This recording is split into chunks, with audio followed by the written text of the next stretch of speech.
Hello, everyone, and welcome to Hit and Hustle from IRSportsDaily.com. I am your host, Greg Flamong, and with me, as always, is Jamie Ueyama, Jamie University. It is May 4th. May the 4th be with you, Jamie. It's a whole thing. CFB hurts. Happy Star Wars Day. Okay. May 4th. May the 4th be with you. If you're into that sort of thing, congratulations on your special day. We are here. We're going to talk about recruiting. Micah Gilbert committed to Notre Dame on Tuesday. We're going to talk about him. We are going to talk about the safety board, which is a great day for me, as always. When we talk about safeties, my guys, the greatest position on the football field.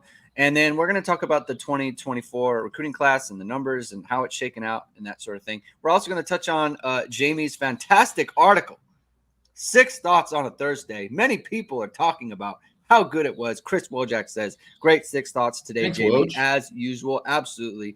Woj is the best. I encourage everyone to go to IRSportsDaily.com and check out 6 Thoughts on a Thursday. It's non-premium, right, Jamie? This is non-premium. Free for everyone to go look at. So go to IRSportsDaily.com and check it out. There is a tidbit on the recruiting efforts of Brian Kelly that Jamie told me about at the end of after we recorded on Tuesday, and I was blown away by it. Just, man, and it's one of those things like you kind of sense, but until you actually put the numbers on paper, it's pretty. It'll get your attention. It'll get your attention. It's not good. Not a good thing. Not a good job by Brian Kelly there. So thank you, everyone, for tuning in. If this is your first time listening to the show, hit the like button, hit the subscribe button, and hit the notification bell. We're around like 30, 35 subscribers from 6,000, which would be great. If we could get 6,000, that would be awesome as we move towards, then once we get 6,000, once 7,000, right? So that would be great. If you're listening on a podcast, thank you very much for doing that. Also, give a rating to the show. Give us a comment. We love comments and that sort of thing. Reviews, 5-star reviews. And links in the description below if you want to do that. All right. So S. Gomez is talking about amazing analysis on 6 Thoughts today. Shared it with multiple people. That's awesome. Thank you for doing that, S. Gomez. And let's get to the stat, the main stat. There's a lot in 6 Thoughts on a Thursday. Jamie also gave my interview with Drew White a shout out that I really appreciate that. That's on YouTube. That's fantastic. Everyone should go back and listen to it if they haven't already. Thank you. That's very kind. All right. So let's read this. Talking about Brian Kelly talked a lot about closing the gap, right? Especially after the 2018 Clemson game. He said we need to get Michael Floyd and Will Fuller on the field at the same time. And those are just words. He didn't do that. So I'm just going to read this here from Jamie's piece. It says, in 2017, Georgia and Notre Dame faced each other. The talent level was pretty even. Out of the players who actually played in the game, not rostered, so they had to have played, just not on the roster, Notre Dame had 14 future NFL draft picks on the field. Georgia had 15. When they played 2 years later in 2019, Georgia had an edge, but only a slight one. 19 for Georgia, 16 for Notre Dame. So Jamie says, looking back on it from that perspective, makes sense. The games were close, right? So one was 20-19, one was 23-17. If Notre Dame had played Georgia in 2021, in Brian Kelly's final season at Notre Dame, Georgia would have had 25 NFL draft picks playing in that game. Notre Dame would have had 5, Jamie. It's not good. It's not good. I'd say 20 more NFL draft picks on a roster. I think that's a pretty big gap. Tough. And you made a point in the tweet as well. In the Cincinnati game, Notre Dame versus Cincinnati, right? Like Georgia, they recruit better than anyone in the country. Cincinnati would have had 14 draft picks, or they had 14 draft picks playing in the game. Notre Dame had 5. It's just not getting it done, Jamie. It's not getting it done on the recruiting trail. And that's tough. And I think the main development, got to be mentioned too. That's a huge part of it, right? Right. And I think the main takeaway is like people when Brian Kelly left and Marcus Freeman inherited the team, it was kind of a common refrain was like, well, the program is loaded. He left. They won 11 games. They just won the Fiesta Bowl. cupboard, not bare, right? Brian Kelly inherited a bare cupboard, which is, I don't think that's true, actually. Brian Kelly did not inherit. He actually was quite a bit of talent, He inherited, like, it was actually the opposite, right? Brian Kelly inherited a lot of talent, bad culture, right? Bad culture, the way the program was run and that sort of thing. Marcus Freeman inherited a great culture, but not a ton of talent, right? And so I think that's notable for it going forward. What are your thoughts on your 6 thoughts here, Jamie? Yeah, I think just to see, I think that it is important to look at that. And obviously, when you see that Georgia, everybody knows how loaded they are, how talented they were the last 2 years, right? I mean, 25 draft picks in 2 years. That's the most of any in history, right? And remember, the draft used to be like 11 rounds or whatever, and now it's only 7, right? So it's 25 picks in 7 rounds over total 14 rounds, whatever. And obviously, like 8 of those guys are first rounders, right? They had more first rounders than Notre Dame had total draft picks. Yeah. So obviously there's a huge gap there. But I think the thing is that, so he gave that interview with Pete Thamel. And funnily enough, there's another Pete Thamel article that was this offseason, right? Talking about how, like, he's getting LSU ready to kind of make that jump. They want to compete for national titles and all that kind of stuff, right? And good luck to them, whatever, right? But the thing is, it was like a thing where he was the one who said there's a gap. Yeah. And because he said that became a talking point for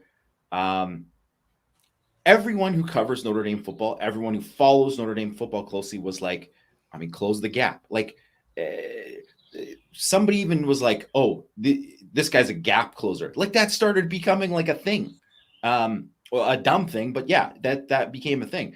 Because Brian Kelly coined it. And that's why they did it, right? Just like how Mitchell mentioned the RKG thing. That's why people mentioned that kind of thing, because he made it a thing, right? Yeah. So he made closing the gap a thing, and it was all about catching, at that time, Clemson and Alabama, because they were at the peak there, right? And obviously, Alabama is pretty much still there. I know they dipped a bit, but Georgia, the fact that at 2017, that's year 2 of Kirby Smart, right? And they didn't just get there overnight, right? They built. So at that time, is in year 2 of Georgia, I know they went to the national championship game that year, right? But it wasn't like this linear thing. They didn't go to the CFP every year. They won 31 games or whatever they won in the next 3 years. So yeah, they kept winning, but they didn't make it to the CFP. They didn't become who they are. They built up. It was like the whole process over results, and then the process produced results where they ended up, recruiting and developing this juggernaut, right? This absolute, like, just freight train of a program. And meanwhile, that's what Brian Kelly said he was going to do, but they didn't do it. Like, it didn't even come close. I think even if you'd say, like, I think you could be critical of Brian Kelly. And first of all, I know he always gets kind of named in it, but it's really the entire staff, right? So that goes everybody from, like, personnel. Remember everybody talking about Bill Reese being like super scout, whatever? He's the guy scouting a lot of these guys. So he's got, like, other people in the personnel department. That's them too. The coaches, Mike Elston, Clark Lee, Dell Alexander, Tom Reese, all these people, Chip Long, whatever, all these people, right? So they all get thrown into the mix too, but those are also Kelly hires, right? Those are Kelly hires. So of course, all the fingers get pointed at him. But to even go from a point where it's like, well, you had 15 or 14 in 2017, and then 4 years later, when you're supposed to be building, your stated goal is to build and get more talent that you can compete with this thing, and you have, like, less, like, significantly less.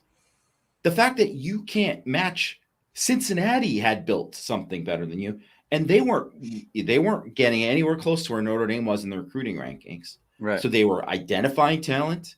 They were developing that talent light years better. I mean, I guess the good thing you can say is that right now, Notre Dame has a ton of guys who are from that Cincinnati program that obviously new talent developed. There's like 5 guys on staff, or maybe like 6 or 7, whatever, if you count like the personnel, whatever, that were part of building that Cincinnati program to what it was. And obviously Luke Fickell, yes, he deserves all the credit for being the, the head of that program.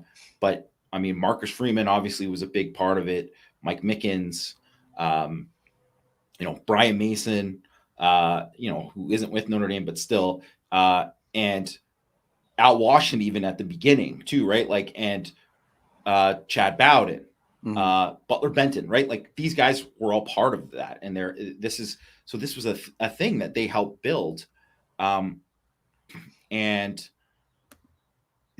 now you have a situation like those guys have to, it's not quite like building from scratch. They have, like you said, they inherited a good culture. There's some good players in there. Like the 5 guys who got drafted for Notre Dame the last 2 years are really good players. Yeah. Like guys who could start on just about any team in Kyle Hamilton, Kyron Williams, Michael Mayer, Isaiah Foskey, Jarrett Patterson. They could start for any program in the country. They could. They could. Really, they honestly could. So it's not those guys, right? It's not those guys. And even the other guys, it's not that like, you have like the Kurt Heinrichs, the Meyer Tagovailoa-Mosas, the Tariq Bracy's, the Justin and Jason Adamilola, Drew White, whatever. Like these guys, core players, good leaders, captains, culture guys, good college football players, good productive college football players. But you need those guys and more of the Hamiltons and Mayers and all that kind of stuff. And that's kind of like, that's what Marcus Freeman inherited. And I really think, because I know people are, everyone gets judged on wins and losses, right? That's the ultimate thing you judging. But I don't care what Brian Kelly says about like wanting to get out. And I know it's easier to recruit at LSU, much, much easier to recruit there. No one would dispute that. But meanwhile, as he was like, kind of like winning games off of the fumes of that 2016 class, really, from 2020, the last year they made the college football playoff, that was like the remnants of the 2016 and 2017 classes. And then 2021, it was like, well, that was the change. And that's why he got out. Yeah. I don't care what he can talk about training table, whatever. He got out because he was like, man, this team isn't ready to roll. They're going to take a step back. Yeah. And he wasn't willing to put in the work to make it go forward. So in a weird way, I don't think anyone, maybe some like just true haters were like calling for Brian Kelly to be fired or all that kind of stuff. But you win 5 straight years of 10 games in a row, like at Notre Dame, like that's a great accomplishment, terrific job, whatever. But it wasn't going to set up where they were ever going to come close to taking the next step, because they took a step back when it came to talent acquisition, development, all of that kind of stuff. And that's why too, like, even so, it's Joe Burrow mentions Michigan, like, and Notre Dame fans loathe Michigan as a program. They loathe Jim Harbaugh, whatever. Right. But I mean, Michigan is doing it right compared facts are facts on that compared to whatever they, and everybody thought it was taking a step back. Well, they kept building and whatever, and they've had way more NFL talent, and they developed way more NFL talent than Notre Dame. And to the point where if Notre Dame played Michigan today, and I know they have a bad, they've got a bad schedule and all that kind of stuff, and they got the advantages, but there's no one would pick Notre Dame to beat Michigan. Today, if you're just doing it based on talent, if you're doing it just based on talent, and it's not to say that you can't, like Clemson had more talent than Notre Dame last year, and Notre Dame whooped them, right? And there's certainly guys who are going to, and the young guys in the roster, like a Benjamin Morrison, who obviously stepped up huge in that game. And you got guys like Joe Alt and Blake Fisher, and you have all these guys that I think who are going to be NFL guys that are in this sophomore class coming up. And then you have all this freshman class that, we're all really excited. Those receivers, oh man, you're just so excited about. And then you got CJ Carr and Cam Williams, and you got this great class that they're putting together right now. And that's all very exciting, right? But that is all down the road, because those guys it should be a reloading situation. Yeah. And it's not. It's not quite rebuilding, but in a sense it is, because from a roster point of view, not a culture point of view, right? Yes. And so, I think it's better. I think it's good to have the good culture, right? Like they go hand in hand, right? And you need that. And I think Marcus Freeman and Drew White in the interview talked about that. It's like they wanted to keep the culture around. You can't overhaul the talent, but you can keep the culture. And that's what they were talking about. Because part of it is like, if Notre Dame had gone outside, you lose the culture and you don't have the talent, so it's like, it's a double whammy there. So that's why that was so important.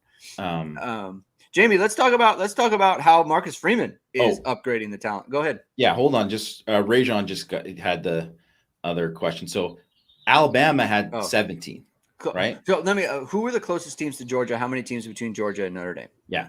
So Alabama had 17 draft picks in the last 2 years, right? So they're pretty much, but even them, like Georgia had 8 more guys than Alabama. Yeah. So that just shows where obviously, Georgia's next level. Like they broke the record. That's fine, right? That's amazing, right? The fact that they had 8 more guys in the thing, that just shows kind of where they are, even compared to, like I put in the 6 thoughts, like the student became the master, right? Kirby Smart, like, is pulling a Belichick over Bill Parcells right now. That's what's happening.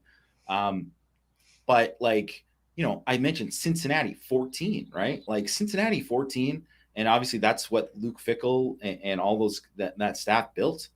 But like, so Penn State, which no Notre Dame fan is like, man, I wish we could be Penn State right now, right? Even though they're in a good spot in terms of where they are and their talent and all that kind of stuff. But no one's like, man, I wish I had the last few years like Penn State. Well, Penn State had 14 over the last 2 years. So 14-5 for Penn State. So like, if that's like a gap to get to that Penn State, right? And that is it's a huge problem. It's a huge problem. And I mentioned a thing too. Notre Dame is going to have more this year, right? In this next draft, like the 2024 draft, they're going to have more, but it's not going to be like 10 guys. It's not going to be 10 guys. Yeah. It's probably going to be like 5 or 6, probably, right? And that's fine. That's good. But you want to get that to be 5 or 6 as your down year. Mm-hmm. And because you want like 8 to 10, 8 to 12, whatever, right? Like if that's what you're doing it, then you are really competing with Georgia, Alabama, etc. Yeah. Yeah. All right. And so, like I alluded to, let's see how Marcus Freeman and the team are recouping the roster, the talent on the roster, right? So Micah Gilbert on Tuesday, he committed to Notre Dame. He's a 4-star receiver, Jamie. You have him rated as a 90, and which it would be a 4-star. So let's talk about him. We played his highlights on a couple of shows ago, but we'll do it again. I really like him. I rock him actually, like, very much.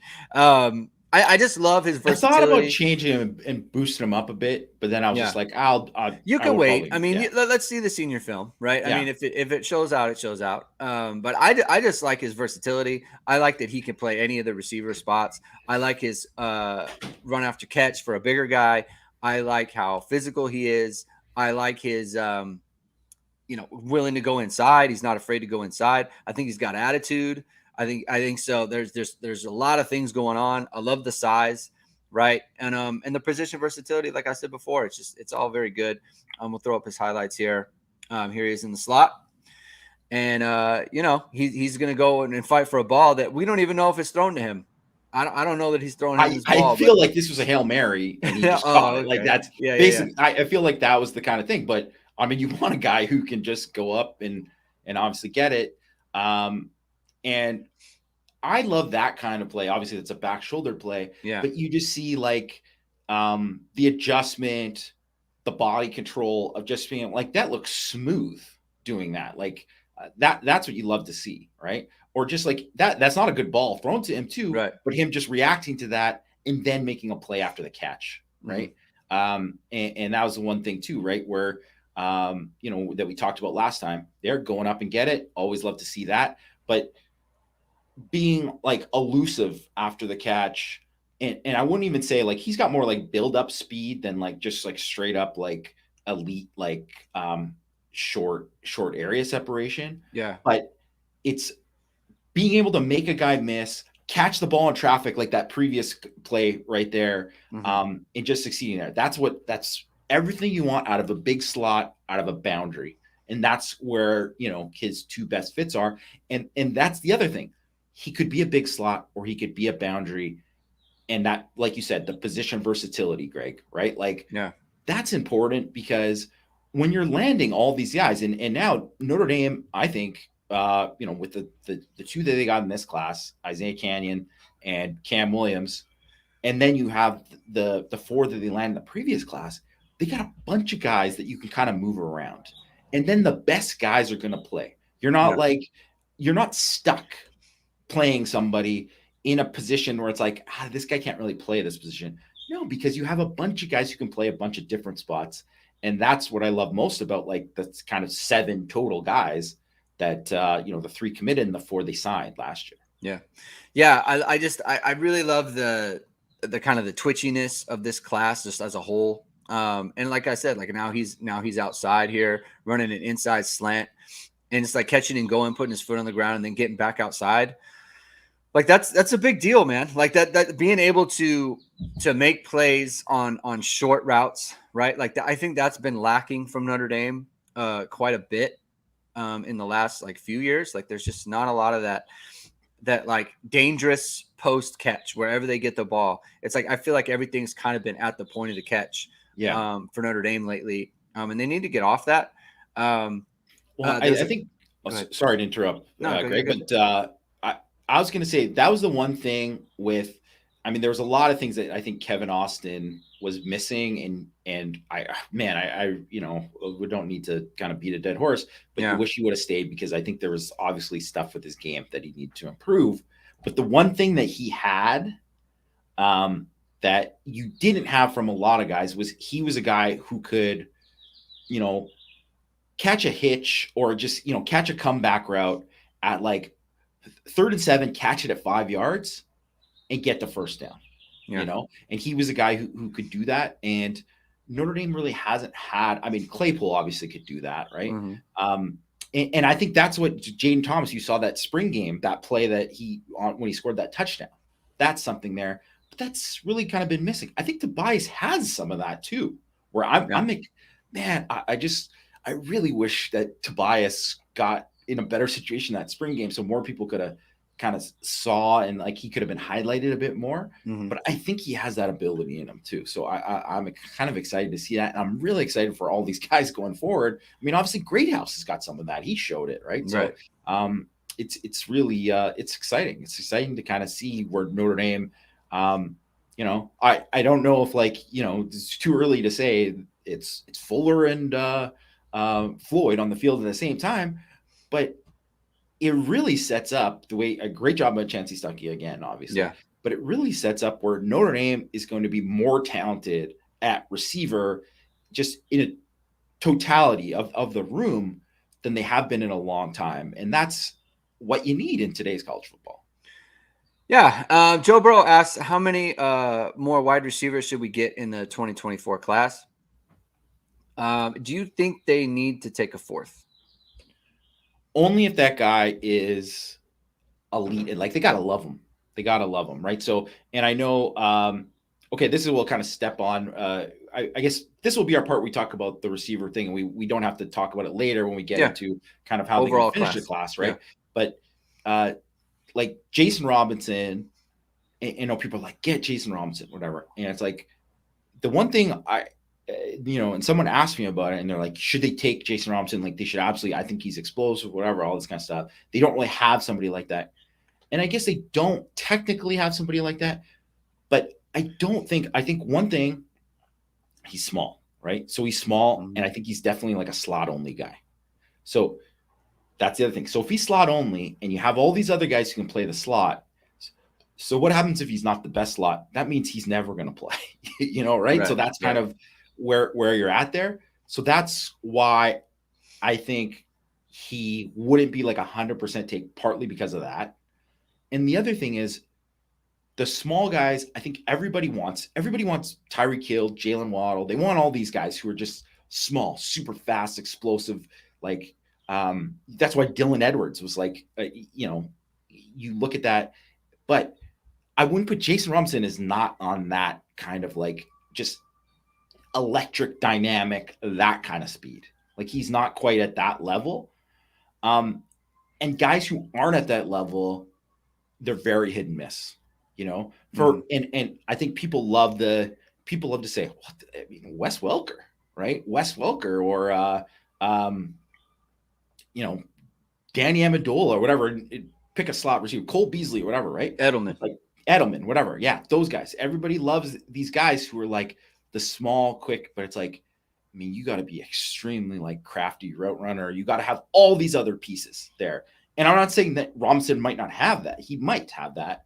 But it's like, you got to be really sold that he has that, because if not, then it wouldn't be he's going to be a guy who gets lost in the shuffle, right? So because of that, I'd rather get another Isaiah Canyon type, another guy that you think is like, this guy's an elite athlete, elite speed type of guy.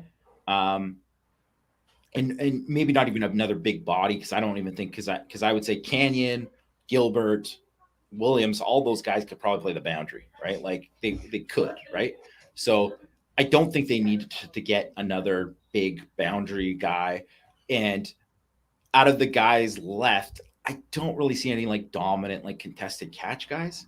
So I would say, if they can get that other speed guy, or some guy that or another Cam Williams, like, guy that you think is like, this guy checks all the boxes, then yeah. But if not, then no. I don't know. What do you think? I mean, I think you need, kind of to your point, like, you need size, speed, like that, because I look at it from Robinson's point of view. Like, if I'm him, I look at these guys and I think, okay, Micah Gilbert can play slot. Cam Williams can play slot. Micah Gilbert can play boundary. Cam Williams can play boundary.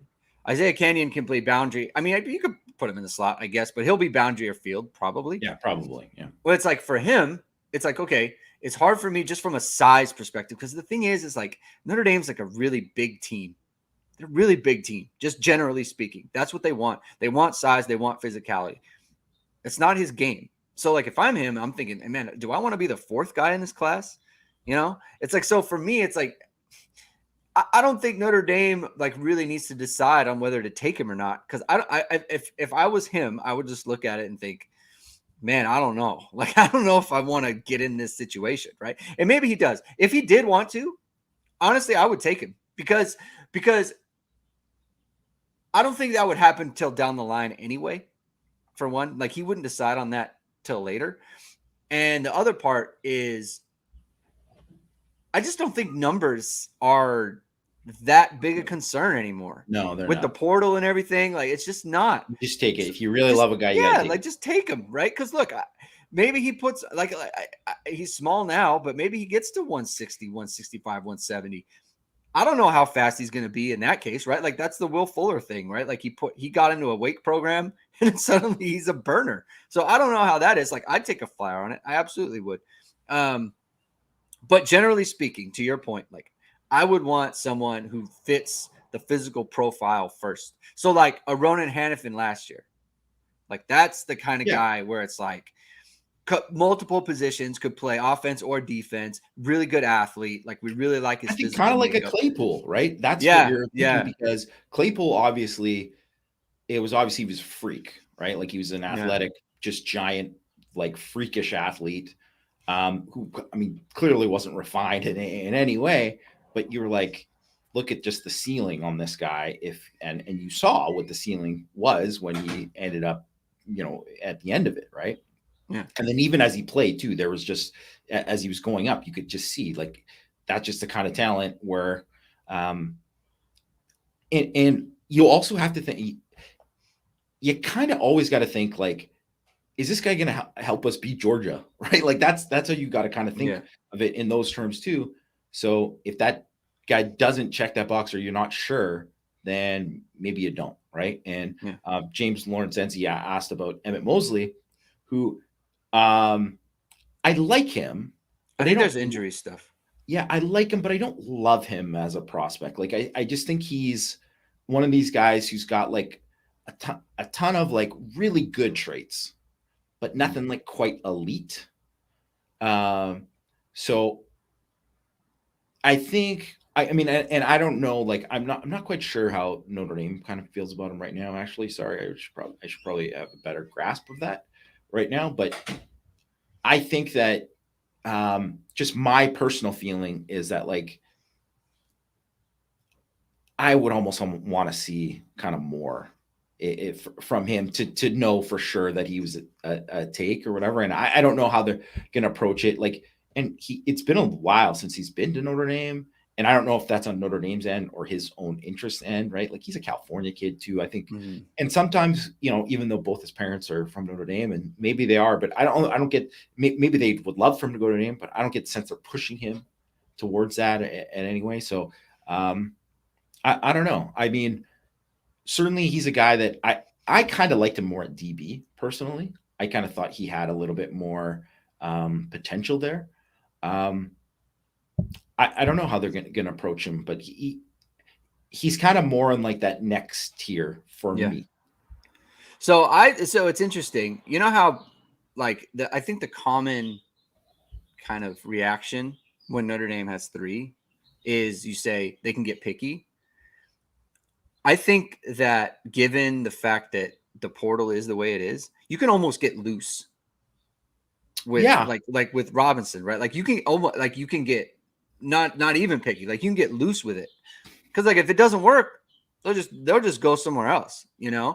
And so like Emmett Mosley, if it got to like, I don't know where he's at in the process. Like he is a guy whose name has not come up, like really not just with Notre Dame, but just like his name doesn't come up really. I haven't really seen anything. Right. I mean, like we follow so many people on Twitter and everything, like national guys. I just don't see his name. I haven't seen an update on him. So I don't know where he's at with this process. If you're getting to September, October, and it's like he's still sitting out there and Notre Dame's pushing for him, like take him. Yeah. Like I feel the same with Robinson because at least Emmett Mosley has that size, right? Like you like him as a DB. At least he has that size. He has his pedigree with his parents, right? Like so they're Notre Dame people. Yeah. So I would absolutely like take a shot. Right. I'm totally cool to take a shot. So I would say 3 is good. I love this 3. I would say take a 4th if it's someone who you've offered previously and you're like really in on it. Right. So good. Yeah. And I think I love that term, Greg, that get loose with it. I think that is kind of like the way to approach it kind of because like you have to, first of all, you got to trust your own evaluations. Yeah. And that's one thing I will say. I just absolute respect for this current staff and how they've approached it, where the previous staff and I would say there was a lot more of like, this seems like a really big project there was a lot of those offers that kind of happened later. It was like, they're just trying to fill numbers is how I kind of felt about it. But like, so for instance, with like, that's not how I felt when Notre Dame offered Brandon Hillman or when Notre Dame offered Ben Minich or when, they lost Keon Keeley and you're like, oh, well, what are they else going to do the D line? And it was like, well, they offered Armel Mukam and at first glance, and you say like, this guy's ranked 1,000th or whatever, right? And he was committed to Stanford and they're just flipping him because this is a guy to fill numbers, whatever. You watch his film and you're like, he's really only played 1 year of football. He's got some pretty good physical traits. There's something there. And then you saw like him take off as a senior, and he like went right up. And I mean, for anyone who actually did good evaluations and watched him, like bumped him up to a 4-star. I'm not going to name the crappy places that didn't, but so that ended up being like a really good take. And they got loose with it, right? They got loose with it. And I think that ended up like kind of paying off. Yeah. All right, Jamie. You know what, Rajon? This is awesome. This is awesome. EK, this allows me to have a perfect segue into the safety conversation. Because EK says take a kid who really wants to be there from the region, and Rajon says Bronte Johnson. Right. So let's talk about safeties because Notre Dame's looking at him. So as of right now, I don't know that Bronte Johnson can be taken by Notre Dame. I don't know if he's an option there. And so that's kind of the thing. And so that, like, I think maybe Notre Dame would like to work that out with him. If so, I think he has like the perfect frame to be a safety. Love it. Like 6'3", 180, 190, put on weight. Like that would be great to me. But I like him. I like him a lot. And so let's see if that can work out. But there are some players who Notre Dame is heavily in on at the safety position. And, man, you know, why can't anyone say this kid's name? Marquis Gallegos. Gallegos, guys. Yeah, how do they not know? It's pretty simple. This can't be just like a California thing. Do people not know Spanish? Like they don't know how to like pronounce these people's name? Like I don't get it. Gallegos. Yes, Come on. Let's do it. I get and as someone, whatever, I get my last name. It's tough for a lot of people. So I'm not trying to like whatever. If people screw up my name, I don't take offense. Well, my last name is tough. I don't take offense if someone butchers my last name. Yeah. If someone who's Asian, if someone who's like Japanese butchers my last name, then I'd be like, get out of here, man. Like just get out of here forever. But like that's different.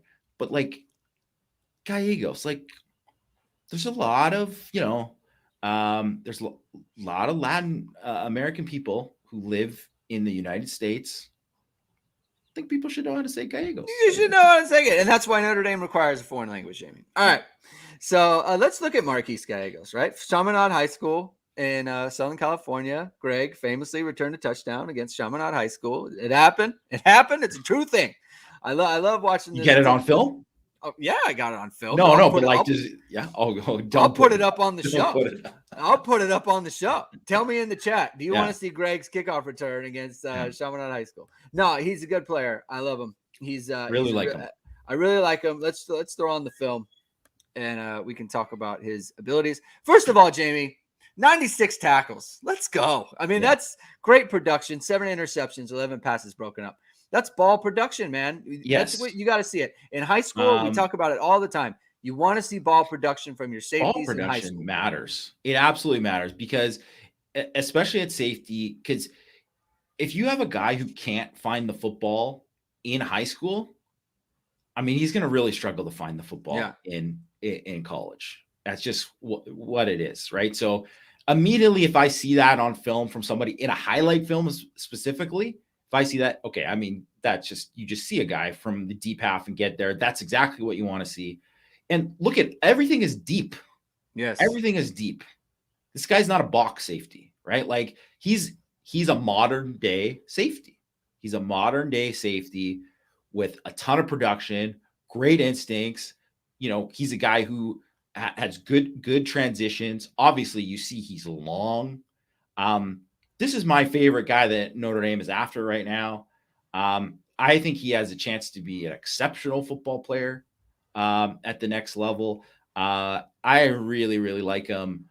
To me, he's the guy, like, if you get him, you feel a lot good, but no matter who else you bring in with him, because I think he's someone who's like really underrated. Yeah. Nationally. You know, run the alley, come down. I love it. Love it. Just love just about everything about this kid. I love his instincts in the run game, right? Like he doesn't have that huge size where it's like he's going to whack people, but his instincts, he knows where the ball is going to go on a run play. And that is so important, right? To be able to read it out. It's like the running back's going here. This is where the alley is. Like, see how he comes up. He knows, this play has to go outside. He knows it has to go outside, and he gets outside. The doesn't let the proper running angle. back turn the corner. Right. And that's important, right? That is a huge deal. Right here, same thing. Right there. Like he knows how he knows where the cutback's coming. He reads it, he anticipates it. This is another one where like he gets there before the back can. The fact that he was so urgent in coming up, he gets there before the back can see him. This back tries to jump him, and I don't know what that's about. But it's like he knows he can get there before the back can declare and make a move on him. Yes. And I think that's a big deal as a safety. Being able to make tackles and that sort of thing. It's a huge deal. And I think that was one of the things with, I say, DJ Brown, that was his problem earlier on, is he didn't trust enough when he was coming down, and then he get caught. He get caught in no man's land. And that's why you'd see, man, DJ Brown missed that tackle. It's like he was that split second late coming down, and that cost him, because that gave that guy space to make a move, and then that was done. And I think DJ Brown's something he's really improved on. So you can improve on that. It's not something that, it's you can get better with your reads, more confident, all that kind of stuff. But to already kind of have that, those instincts and that confidence, that recognition, that's big. That's big. That helps a guy play early, right? When someone can do that, because, yes, the ball production matters, all that kind of stuff matters, but it's like in the end, it's safety. You got to tackle. It's like you got to be the guy to make sure that the band's not playing when you make a mistake, because you're the last line of defense most of the time, right? So, it's I think it's key, and it's one of the things I really like about it. Yep. Next safety I want to talk about is Dejuan Lane from Baltimore, Maryland, 6'3", 200. He's more athlete to me than he is like natural safety, like Marquis Gallegos is, but he also has a ton of ball production. Yeah. And boy, like the idea of these two playing next to each other, like really excites me, because this guy, I think, is a really good athlete, 6'3", 200. Yes. Here is returning kickoffs. I like the kickoff stuff because it allows you to see that, that kind of long speed that you're dealing with, right? Yeah. If you're able to pull away on a kickoff like this, it just goes to show, like, the guy's got long speed. Yeah. And, okay, one thing that I always, everybody talks about, like, you don't like the gap closers, the RKGs, you hate that from Brian Kelly. But I always love big skill, right? Yes. Big skill. And that's how I view Lane, right? He's a big skill guy.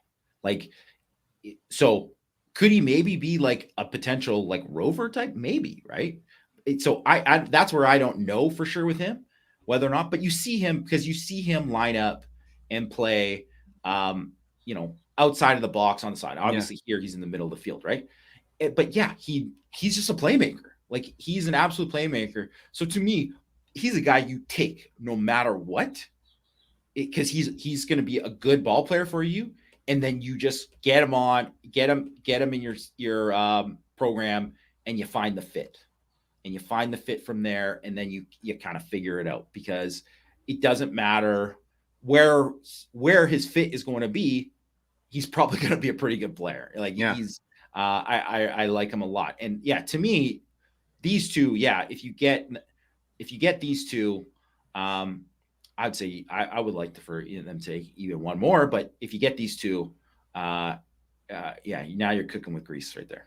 And I like him because, like, the offense stuff, receiver, I think it's just like there's an element of like baller football player, because a lot of this stuff is just kind of improvised, just like playmaker, making plays, improvising on routes, improvising on, like there's run after catch stuff. Who his quick feet remind me of is Devin Hester. His little quick. He's not fast like that. He's not as fast. No, but just the way he moves. Settle down. No, it's the way he moves. No, I stand by it. I don't apologize. I don't apologize. I actually do. I do kind of see what you mean. But in terms of like his little chippy chop steps, like his little chippy chop. Yes, that I do see. Although, I don't think he runs. He does. He's not a 4-3 guy. I don't think he runs 4. That's fine. I don't think he runs like 4-1-8 or whatever Hester ran or whatever. That's fine. But the chippy chop, I enjoy it, especially from a 6'3 guy. Like it's Devin good. Hester, It's just good one of the for most fun football players of the last 30 years. It's awesome. Love him. And maybe Dejuan Lane will be as well. So we let off with these guys. I asked Matt about these two a couple of days ago, and he said he thinks Notre Dame might even be in the lead for these guys. So that's why I wanted to lead with them. This would make like my concerns. Love that play right there too, breaking off of it, right? Yeah, going like that's instincts. That's instincts. This would make our concerns, I think, about the fit of Kennedy Urlacher as a safety, like kind of go away. Yeah, because it's like these two, I know they can play safety. I know they can. Yeah. So that would just kind of be like, okay, like Kennedy Urlacher would be then at that point, like what we were talking about with the fourth wide receiver in terms of just like get loose with it, take a shot on his attitude, take a shot on the type of player he is, take a shot on the pedigree and that sort of thing, and go from there. All right, the last player I'm going to talk about, at least with video, and then we'll talk about some other guys, is Davis Andrews from Utah. He's a 3-star athlete. Yeah, just visited in the spring. Yeah, just visited in the spring game. Spent a lot of time with Kyle Hamilton. What do you think of him, Jamie? What is your evaluation here? Well, he's another guy with a ton of production, right? So if you're looking at ball production, right, like great ball skills. I mean, playmaker. He's a guy who's got a physical edge to his game. Always love to see that. I think he checks a lot of boxes as a football player, right? Like he makes a ton of plays, and I think he's a pretty fluid athlete too, right? Yeah. So, I mean, a guy who just comes down, lays the wood there, right? Like, love to see all this, and I think he's a smart football player, right? Like you can see it on there. This is a guy who like thinks the game and processes things quickly, and you always love to see that. My question with him is, I don't know how fast he is. I was just gonna say that. So it's like he can do this, and he can look just phenomenal at the high school level and do all this. But is he fast? I mean, that's a great play. Obviously, it's fantastic, right? But like, is he fast enough to do this in college at a place like Notre Dame? And I don't know that. So he's someone that on film doesn't pop to me as a guy that has the kind of speed you want there. Yeah. It's not to say that sometimes you can get a guy like that and doesn't have to have elite speed and still can be a pretty good player. But obviously, like you want a guy who's going to be like a 4.5 guy or whatever, like mid 4.5 or whatever. If he's a mid 4.5 guy and he's doing that, then you're like, okay, great. But if he's 4.7 guy, then no, right? And to me on film, he looks like maybe he's closer to 4.7. So I don't know that, right? I don't know for sure. And maybe he's a guy who's getting faster, run track, whatever. I don't know. But that would be my biggest concern with him. Because just as a straight football player in his film, I mean, I think he matches up with those other two, but those guys athletically, to me, I would put in a different tier than him. And it's not a Utah thing or whatever, the competition. It's just how it pops on film when you watch them. And so that's why I mentioned about Dejuan Lane, like liking all the receiver stuff and all of the kick return stuff, because you can then see, well, he's got some pull away speed. You can see that. With Andrews, you can't see it because they don't have him do it. That's the other thing. Why aren't you doing that? For your high school, I feel like if he was doing it, they'd put it out there, and they didn't. So that to me is just kind of like, I would like to see it because you want to see that explosiveness. You see the explosiveness from the other two. You don't really see it from him. So that kind of remains to be seen. Like if Notre Dame takes him, then it's like you have to land either Gallegos or Lane. You have to. And then because if Notre Dame takes him, then you kind of say, ooh, now you have Urlacher and now you have Andrews. Like, do they have the athletes to even play the position, period? This is the thing to me. That's where you get concerning. Is that I see Urlacher, and it's like, if you take Urlacher, who you're like, maybe he's going to be a backer, then I'm like, I don't think you can take Andrews, because I think they kind of are more in the similar mold. Yeah. And although I would say Andrews I like better than I like Andrews better than Urlacher. But Coach Hump mentioned there, right? He could be a linebacker, could grow into a linebacker, and I could easily see that happening. And he might end up being like a gray line. He might be a Drew Tranquil type, but it's like that's the difference between you take Drew Tranquil as a safety but if you think that he's going to be a linebacker, then you better take an extra safety, right? Like you have to approach it that way. So also too, he's a guy who's going to take a mission. So that's another thing too. Why you actually, if you're going to get loose with it, Davis Andrews, you take him and he's going to take a mission and he doesn't really count against his class. Yeah. Like, he doesn't count against his class. So you take him and then 2 years down the road, he might be 220 or whatever, or 225 or whatever. And then he is a linebacker. And then you kind of, and then you could kind of, take it from there. I mentioned because I brought up Kahanu Kia in Six Thoughts this week as somebody who's like, as you're thinking about, Notre Dame needs to get this amount of Vipers. Well, if Kia's coming back, which that is the plan right now, is he's going to come back and really kind of like be an early enrollee technically in the 2024 class. So that's another Viper, right? And they liked him, but it's also like, how big is Kia going to be? How big is he going to get? And that's going to be interesting. Like I played at Idaho State, and that is, it's Southeast Idaho. It's just up from Salt Lake City. It's a couple hours away from Salt Lake City.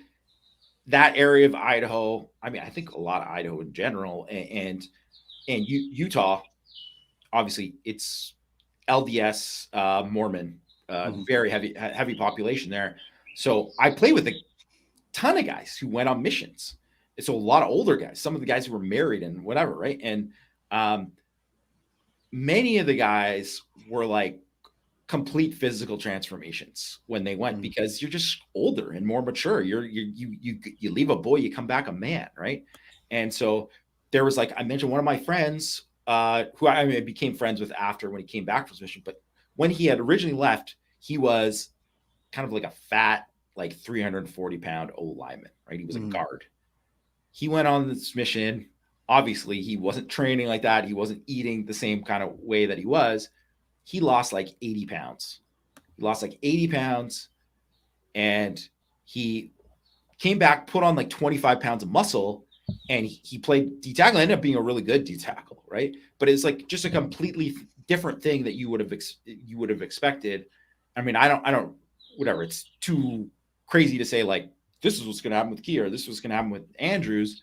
But it's like if you take Andrews, you can't count him against a safety kind of thing. You can't count him against anything, because it's really like, right, he's not going to be in that. And then you take him and you see, hey, a few years down the road, and then obviously you never know too. He might come back and be like, I don't want to go to Notre Dame, whatever, right? Like that could always happen too. Right. Yeah. I mean, just that's kind of just a, I mean, it's just kind of an unknown, but also like it could be one of those things where like if you did land Lane and Gallegos, then you could say, well, let's just take him because he's not going to count. We might as well get him in fold, right? Like just have him at least be an option. And then just kind of go from there. So those were some of the guys that that we're going to talk about today on the safety recruiting board. Obviously, there's some other guys like Paul Menke Jr. And then there's Oliver Miles, who's an athlete. So he's playing quarterback right now. So they're just kind of talking about him. But we're gonna focus on those three because I think those three are the most likely at this point. And then maybe in another show, we'll go into Menke Jr. and Oliver Miles when things get a little bit more solidified on that end. And I want to end the show with looking at 2024 class just as a whole right now, because Notre Dame just had a flurry of commitments, and just to kind of set up like where the class is now. So on 247's composite rank, they are fourth overall for the 2024 class right now.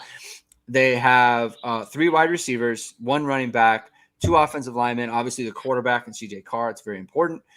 They got the tight end and Jack Larson. They just got Bryce Young, 2 corners, Leonard Moore and Carson Hobbs, Owen Wafel inside. and obviously Cole Mullins as well.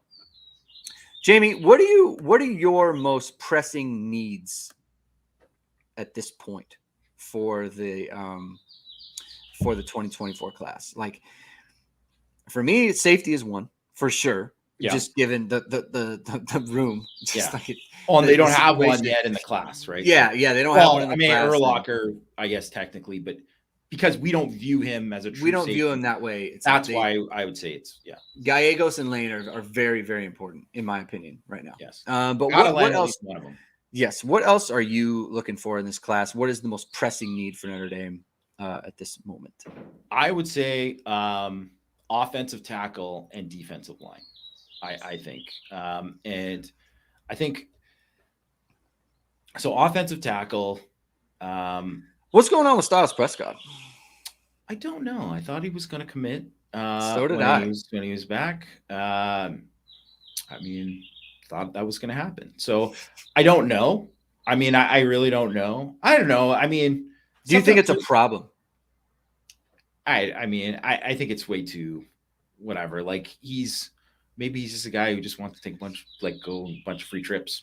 Yeah, maybe. Whatever. And if he does, cool. Whatever, right? Like, good for him. But I would say that's not good, by the way.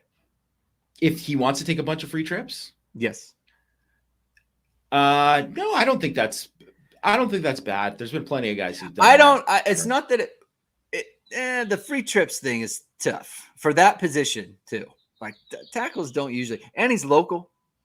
It's just like I personally, and I have no insight information. I have no idea. I'm just saying, like, if that was the case, I don't know. I mean, Purdue is like one of the other ones that he was really considering. So, I mean, it might not be that. That's just me totally was just me throwing it out there. I have no idea if that's actually what he wants. Yeah, and he has visited other places, so maybe not. Yes, he has. And I mean, that's the other thing. It's like it's easy to say, like Alabama. He has an Alabama offer, right? Mm-hmm.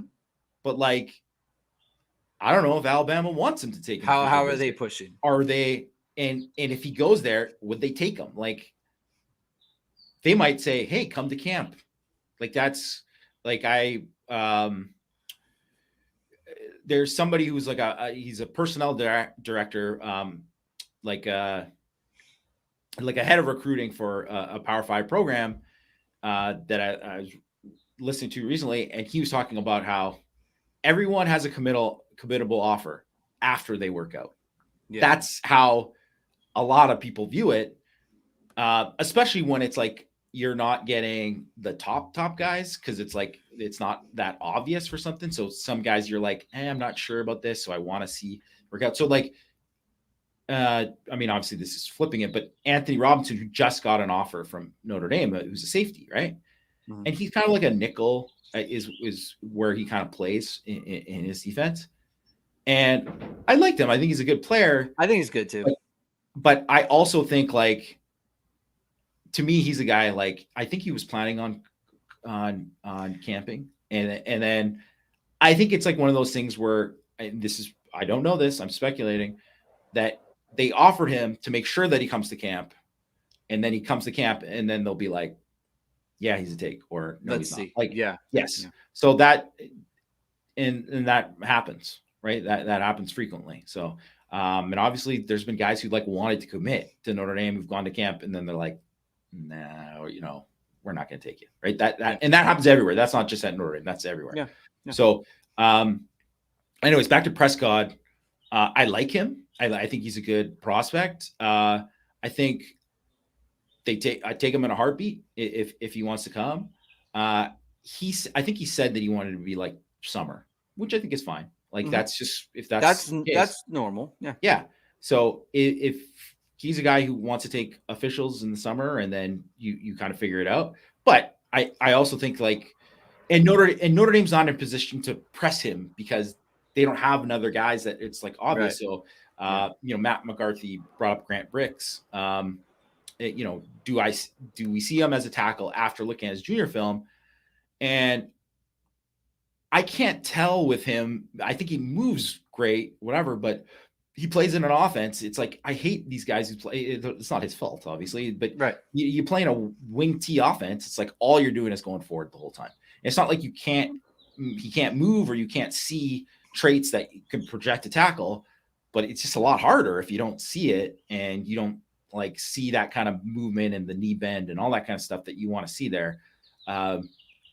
So I think he could play tackle, but he's like probably like a swing guy, right? Where he's like guard or inside.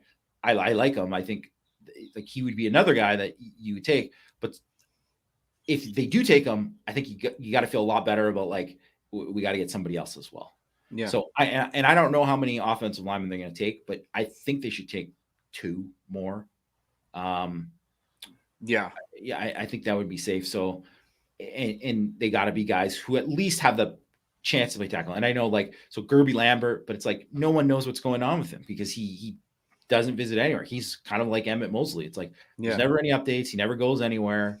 You never know what the heck's going on with him. He's been to Boston College, like, and that's it. And once, and it's like, he's supposed to come, then he didn't come. And I don't think that means people are like, well, cross him off the list. I don't think so. Boubacar Traore was kind of weird like that too. And they go to the same school. So I don't know. We'll see. Like if he has his official in the summer and then he doesn't come or he doesn't come in official, yeah, then you cross him off. But you got to see. And then this isn't a good class in general, just overall. Like I think Brandon Baker, who's from Mater Dei, is the top rated tackle in the class. And personally, like I'm just not a big fan of him. I think he's obviously a massive, massive dude. I think he's like pretty heavy footed and I think he's probably more of a guard, even though he's like built like a tackle, right? Kind of reminds me a little bit of Bray Walker, who was a guy who kind of busted at Oklahoma and didn't really end up, being much, but he was like a 5-star because he just looked like he was like 35 when he was 17, right? So that reminds me a little bit of Brandon Baker there. That just my opinion after watching him. So because there aren't any or many like elite tackles in this class, I do think like the May eval period, this period right now, Rudolph's going to go see a bunch of guys, and then they're going to have guys in camp too. And I wouldn't be surprised if they get at least one of the guys they get ends up being a guy that they offer during this time, right? Like, and obviously Ashton Craig was a guy who camped and they saw like Joe Otting was a guy who they evaluated May and then he camped and they took Joe Alt was a May offer, right? Like that's something that happens. Yeah. And I think specifically in this year, it's not a deep year at the position. And I think you almost would, if you're not like in love with the guys that they're after, the targets are after, like go and find somebody that you maybe might like even more. Or maybe he's like physically, maybe they weren't where they were at on tape back in the fall, but now they're like, this guy's gained 30 pounds and look at him move and whatever. Right. So yeah. I think that could be something that happens for them this year. And I know people will not like it because no one likes when Notre Dame takes some guy who's like kind of like off the radar or whatever. But I think in this year, I don't think it's like something that they should get like heavily criticized for based on kind of the depth of the class. Yeah. A lot of people are concerned about D-line. I am not. I think a lot of people are concerned about Justin Scott specifically. To me, it's like TJ Lindsey. Like that's the one to me where it's like land TJ Lindsey. I don't think they got a good. I don't think he's going to go to Notre Dame. Well, that's not good, Jamie. I don't like that. No, I think he is more of a SEC. Well, in terms of like his interest, that is what I've heard from that. That's kind of like where it's trending with him. Well, what do you make? What do you make of Justin Scott then? What do you make of that? I have no idea what I think. Justin Scott is the kind of guy that I think Matt kind of put it appropriately. Like, who cares if he committed back in March if he wasn't like if he was going to waffle or whatever? I don't care about that. I don't like that. To me is whatever. But my point is like, where do you think this is going then? Oh, I have no idea. I have no idea what is going to happen with him. I think he's probably going to make a decision before his senior season, but then he's also a guy that you don't like. You got to stay on him, right? You got to stay on him, right? So that's the kind of way I see it with him. Obviously, he's got a sky high ceiling. There's just not too many people that are that big that move like he does. He's a freak out. That's why all these people have him as a 5-star. I think the tape does not match up with that, but I still would because of how impressive the traits are. It's like he's a priority because you see if you can get that out of him. And if Notre Dame gets that out of him, they just haven't had guys like that. So it's like that would be he's a big important priority for them. But I mean, to say like, I think they feel good about him. They feel good about him. But I'm sure like, Miami and Georgia and all these things that they feel like, they got a shot. Right. So I think that's kind of where it's at with him. And you got to just kind of see how it plays out. I mean, who knows? Maybe even Ohio State or Michigan or something. I don't know. Like who knows with him? But he did. I mean, everyone was like, is he going to come? I mean, he came in the spring. He visited, and it was like nothing but glowing stuff. So, and because he didn't come back for the spring game, it's like, well, I mean, Prescott came back to spring game, and he's not committed. So it's like, who knows, right? You just got to wait and see. I will say it's a little bit murkier there if they don't get him because. Well, that's what I was going to say. If you're not getting Lindsey and you're not getting him, now that's a problem. No. I don't think whatever. I don't think Lindsey, like, not that I like Lindsey as a prospect, but they're going to be fine there at that. I'm just thinking of the body type. No, I think they'll land somebody there. That's fine. Like, I know he didn't get to Notre Dame in the spring, but I do think a guy like Benedict Ume. Yeah. Once he's on campus at Notre Dame, like I think that's a guy that Notre Dame's going to be like a heavy contender for. And to me, he's in that same class as kind of Lindsey. Lindsey's more polished than him right now, but I would say Ume's got a higher ceiling than Lindsey, in my opinion. Okay. So just because he's like longer. He's longer, right? And so he's got a little bit more of the kind of measurable traits that I would say that translate a little bit better in the long run.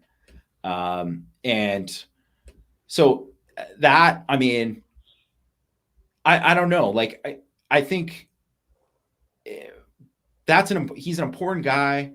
I also think like, I don't know like where like Jalen Harvey's a guy that they're gonna offer, and I think he might end up being like he's kind of a little bit undersized now, but I think he might kind of grow into more of like an interior guy and be like that kind of like quick 3-tech guy that I like him, and he's scheduled an official visit. I don't know, like I guess if.